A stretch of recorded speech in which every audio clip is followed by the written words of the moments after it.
Assalamualaikum warahmatullahi wabarakatuh. Poha Syedara, jumpa lagi dalam Berita Aceh bersama saya Cika Mutiara. Sejumlah berita menarik telah kami siapkan untuk Anda. Berikut 3 berita utama kami.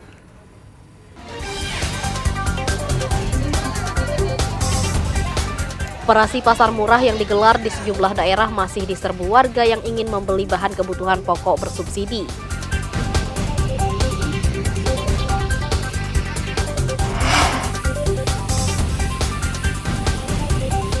Pemadaman listrik yang tidak menentu dikeluhkan para pelaku UMKM yang kehilangan pelanggan dan omsetnya.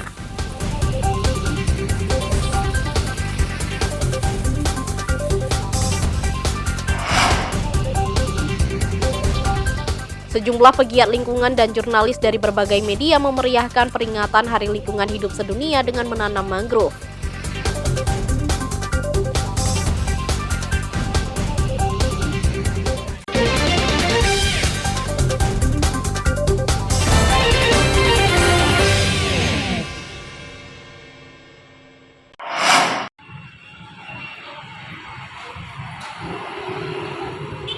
Di tengah mahalnya harga sejumlah kebutuhan pokok, operasi pasar murah menjadi pilihan warga.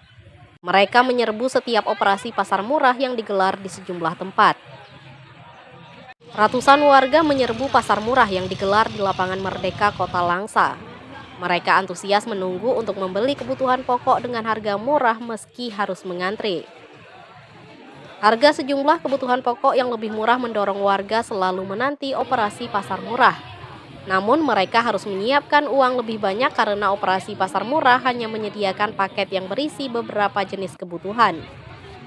Operasi pasar murah menyediakan beras, minyak goreng, gula pasir, dan telur ayam.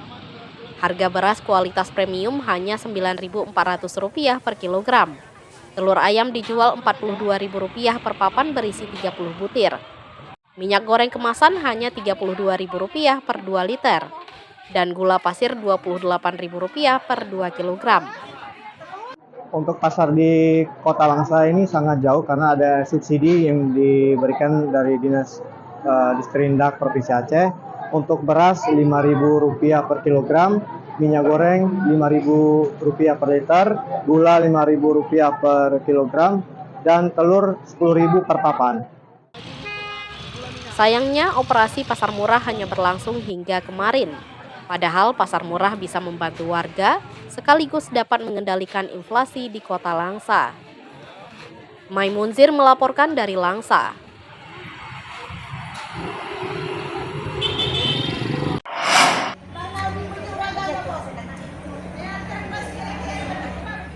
Kenaikan harga kebutuhan pokok menjelang Hari Raya Idul Adha terus berlangsung.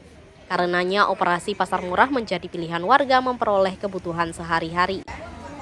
Harga sejumlah kebutuhan pokok di pasar murah jauh lebih rendah dibandingkan harga di pasaran. Apalagi setiap jenis kebutuhan pokok sudah disubsidi antara Rp5.000 hingga Rp10.000. Beras premium kemasan 10 kg seharga Rp94.000. Harga gula pasir kemasan 2 kg hanya Rp28.000. Minyak goreng kemasan 2 liter dijual Rp32.000, sedangkan telur ayam seharga Rp42.000 per satu papan berisi 30 butir, sementara di pasaran sudah Rp54.000 per papan.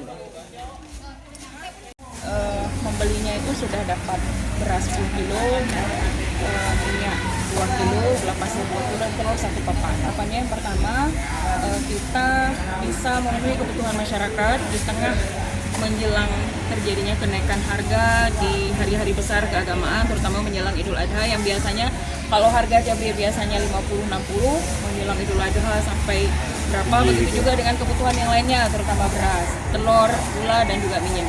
Jadi harapannya dengan masyarakat ini misalkan berbelanja sekitar 1 paket ini 1 minggu udah aman ya.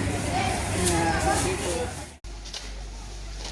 Operasi pasar murah yang digelar pemerintah termasuk pemerintah Kabupaten Biren melibatkan Pemprov dan Perum Bulog bertujuan membantu warga mendapatkan pangan murah.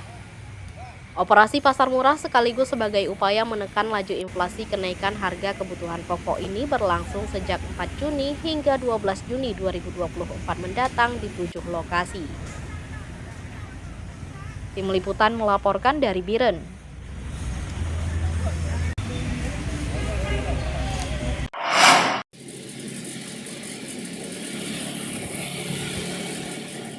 Pemadaman listrik yang terjadi di Aceh selama 3 hari terakhir dikeluhkan pelaku UMKM. Apalagi listrik padam tidak menentu sehingga merugikan mereka. Para pelaku UMKM kebingungan lantaran kelangsungan usaha mereka sangat bergantung pada suplai arus listrik. Pemasukan usaha nyaris terhenti akibat pelanggan menghilang. Suplai arus listrik yang tidak drastis menyebabkan omset pelaku UMKM turun hingga lebih dari separuh akibat pelanggan tak ada yang datang. Untuk mati listrik di sini sudah ada 2 hari yang lalu. Seperti hari ini mati hidup sudah 5 kali. Jadi ini sangat berpengaruh terhadap alat-alat yang saya gunakan karena saya menggunakan alat serba listrik. Semuanya pakai listrik. Dan efek lain saya juga ke pelanggan saya karena pelanggan ada yang cancel, tidak karena mati lampu lama menunggu. Jadi akhirnya saya yang per hari yang saya dapat 10 kepala jadinya 5 kepala seperti itu. Kondisi serupa dikeluhkan usaha Selempang Wisuda. Pemadaman listrik tanpa pemberitahuan ini berdampak pada masa produksi yang lebih lama. Biasanya produksi selempang dalam 1 hari, namun kini ia memberikan 2 hingga 3 hari waktu tunggu bagi konsumen.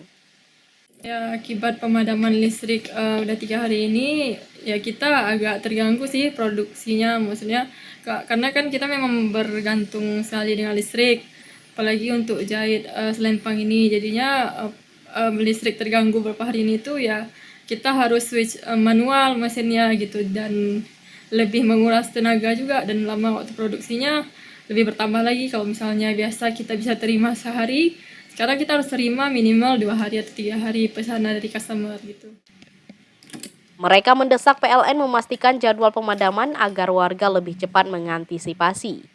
Pemerintah Provinsi Aceh diminta lebih fokus untuk menangani suplai arus listrik di Aceh tanpa berharap dari provinsi tetangga. Kelana melaporkan dari Banda Aceh.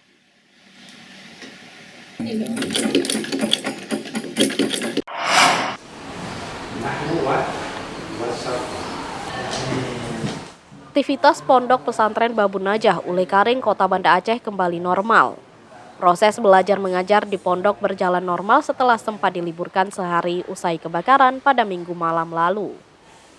Para santri yang sedang menghadapi ujian semester 2 tahun ajaran 2023-2024 sudah mempersiapkan diri. Demikian juga para santriwati yang semestinya mengikuti ujian pada Senin 3 Juni 2024 terpaksa diundur sehari karena kebakaran. Beberapa santriwati yang dirawat akibat syok sudah kembali ke asrama. Mereka juga mulai menjalani ujian semester seperti santri lainnya. Pada hari kemarin itu juga kita berikan waktu kesempatan untuk para wali santri yang mengunjungi santri, melihat perkembangan santri, memberikan support dan semangat kepada santri, kepada anak-anaknya, dan yang intinya juga anak-anak semua sekarang ini sudah normal kembali semua kegiatan, dan juga tidak ada lagi yang trauma, semuanya sudah aman-aman. Dan juga mengenai santri yang dirawat disebabkan karena sesak, karena panik pada malam kejadian kebakaran itu, semua santri sudah sehat kembali. Manajemen pondok pesantren meliburkan kegiatan belajar mengajar untuk memulihkan trauma para santri. Langkah tersebut juga memberi kesempatan kepada para wali santri untuk bertemu anak-anak mereka. Meski demikian, garis polisi masih terpasang di 3 ruang kelas yang terbakar. Kebakaran menimbulkan kerusakan parah yang ditaksir menimbulkan kerugian hingga 250 juta rupiah.